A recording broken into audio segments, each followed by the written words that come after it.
ඔය ඖෂධ වේදී බාහිර පාඨමාලාව හදාරන වෙන ඕනෙම තැනක මේ පාඨමාලාව හදාරන තමන් හොඳයි කියලා තමන් මොකක් හරි කාගෙන් හරි අහලා හරි පටන් ගන්න සියලුම දෙනා වෙත මම මේ ආරාධනාව කරන්නේ.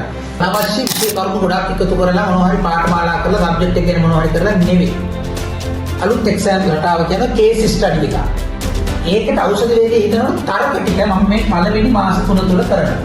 විශේෂ පාඩම් කරන අයට ටියුස් ටික හම්බ වෙනවා. ඒවා අමුතුම එක එක මේ පාඩම්කම මාසෙට එක ගානේ ටියුස් ටික හම්බ වෙනවා.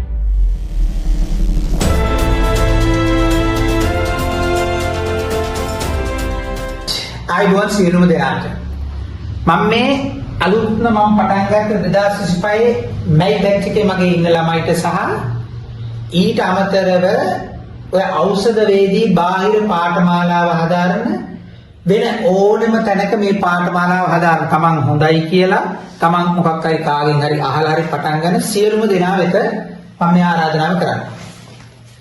මොකකටවත් නෙවෙයි ඔයගොල්ලෝ දන්නවා ශ්‍රී ලංකා වෛද්‍ය සභාව විසින් ඖෂධ වේදීන්ට ට්‍රේනින් කරන පාඨමාලාවක් කියලා දවස් දෙක ට්‍රේනින් ප්‍රෝග්‍රෑම් එකක් තියලා කොහොමද බාහිර ඖෂධ වේදීන් ට්‍රේන් කරන්න ඕන ඕගොල්ලෝ කියලා විස්තරයක් දුන්නා. ඒ අනුව අපිට දුන්නා මාස්ටර් ෆාමසිස්ට් සර්ටිෆිකේට් එකක්. ඒ තමයි ශ්‍රී ලංකා වෛද්‍ය සභාවගේ ඉසින් කරපු එක. අන්න ඒකේ බේසික් ප්‍රින්සිපල්ස් ටික තමයි මේ අලුත් පන්තියේ ඔය මුලින් ඉඳන් පළවෙනි මාස 3 දවස් 12 තුල කතා කරන්නේ. එහෙම නැතුව ඔයගොල්ලෝ අනවශ්‍ය විශේෂ කරුණු ගොඩක් එකතු කරලා මොනවා හරි පාඨමාලා කරලා සබ්ජෙක්ට් එක ගැන මොනවා හරි කරලා නෙවෙයි. අලුත් එක්සෑම් රටාව කියන කේස් ස්ටඩි එක. ඒකට ඖෂධ වේදී හිතනකොට තර්ක ටික මම මේ පළවෙනි මාස 3 තුල කරනවා. ඒ කියන්නේ මැයි 10 වෙනිදා සෙනසුරාදා රාත්‍රී 9:00ට. ඒ ඉන්නම කරුණාකර කරන හැම දිනාටම මම ඉල්ලනවා මේ පළවෙනි මාස 3 මේ විශේෂ යථාර්ථ තර්කය අලුත් විභාගයට කොහොමද ෆේස් කරන්නේ? ෆාමකොලොජි කොහොමද හිතන්න ඕන? ෆාමසිටිකල් සහ ෆොරන්සික් ඊපස්සේ කොහොමද ප්‍රැක්ටිකල් ටික සහ වයිවා ටිකට ෆේස් කරන්නේ OSP ටෙස්ට් එකට. ඒ තර්ක ටික මම විශේෂ කියලා දෙනවා. කරුණාකරලා මොනවා හරි හදාන්න කියට මේ මාස පන්ති 12 ට ජොයින් කරලා ඒ තර්කේ තේරුගෙන ඕන ගුරුවරයෙක්ගෙන් අදාළ. හරි මම මේක දැක්කා මූලිකව ඇයි එක එක මේක විෂය කරපු අය දීපා මෙයා කරපු අය මේ විෂය උගන්වනවා.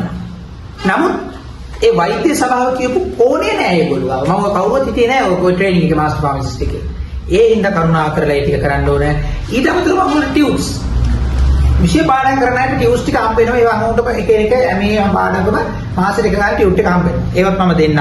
කරුණා කරලා මම හිතන්නේ මට මේක පාස් ප්‍රතිශත ටික වැඩි කරගන්න ඕනේ. ඒ වෛද්‍ය සභාවෙන් කියපු පළවෙනි දෙයක්. විෂය දැනුම නෙවෙයි විෂය හරියට තේරුම් ගන්න නැති නිසා. ඒ හින්දා ක්වොලිෆිකේෂන් එක මේ මගේ ෆාමසිස්ට් සර්ටිෆිකේට් එක මේ රෙජිස්ට්‍රේෂන්. ඒකත් එක්ක ඊළඟට දෙන ඔය මේ ප්‍රෝග්‍රෑම් එකේ දීපු දත්තත් මට ඕකට කියලා දීලා එක්සෑම් එකේ යථාර්ථය කියලා දෙන්න ඕන. කරුණාකරලා මට මේකට ජොයින් වෙන්න කියලා පළවෙනි මාස තුනේ ඔයගොල්ලෝ ඕනක හදාරන්න ආරාධනා කරනවා.